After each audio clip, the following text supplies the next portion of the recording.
Assalamualaikum warahmatullahi wabarakatuh.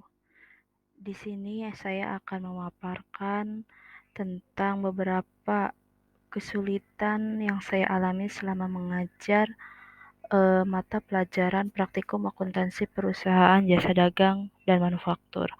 Seperti diketahui, alat bantu yang paling penting ketika belajar tentang akuntansi itu adalah kalkulator. Nah, kalkulator ini adalah sebagai alat bantu hitung yang sering kali kami gunakan dalam proses pembelajaran.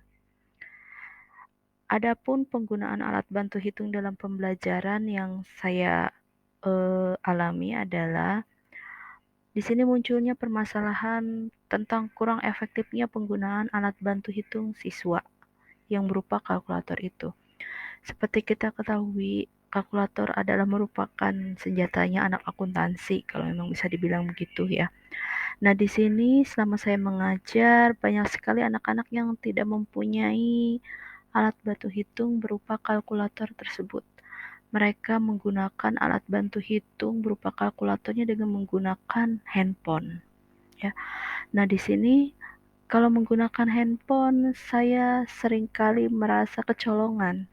Kecolongannya dalam hal ketika saya melaksanakan praktik pembelajaran, itu banyak sekali ditemukan anak-anak yang kadang mereka mengerjakan dengan cara melihat hasil pekerjaan orang lain, ya karena adanya media penggunaan HP itu, ya sehingga eh, saya merasa dengan penggunaan alat bantu hitung kalkulator dalam HP itu tidak kurang efektif. Nah, kurang efektifnya penggunaan alat bantu hitung itu dikarenakan yang pertama memang siswa tidak punya kalkulator. Kalkulator atau alat bantu hitung ya bukan dalam HP ya. Karena saya menginginkan mereka mempunyai kalkulator berupa kalkulator seperti biasa ya. Jadi tidak kalkulator dalam HP. Nah, kemudian juga karena siswa tidak punya kalkulator, di sini memang alat atau sarana prasarana tentang kalkulator yang disediakan oleh sekolah itu terbatas ya. Karena ketika sekolah sudah ini kadangkala dalam 1 tahun karena sering banyak digunakan oleh siswa, ya kadangkala mengalami kendala rusak. Nah, ini beberapa penyebabnya ya. Sehingga eh, pemecahan masalah yang saya lakukan adalah pertama, saya membuat kesepakatan kelas tentang penggunaan alat bantu hitung pada handphone ya.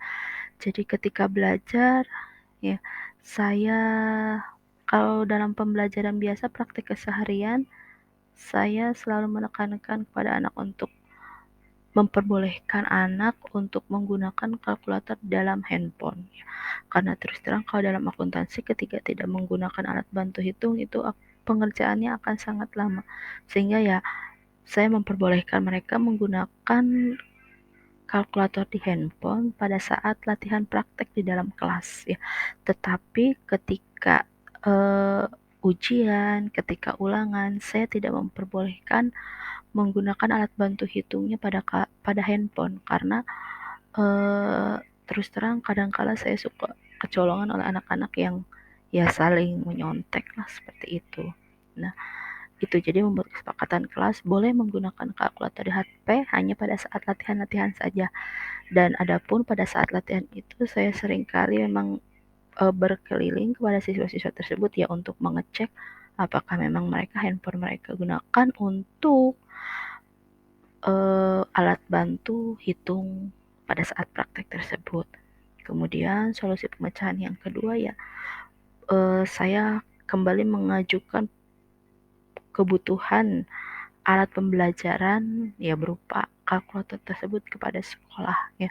Walaupun mungkin setiap tahunnya tidak terrealisasi secara keseluruhan, tapi minimalnya eh, bisa membantu anak untuk menghitung dengan alat bantu kalkulator tersebut ya.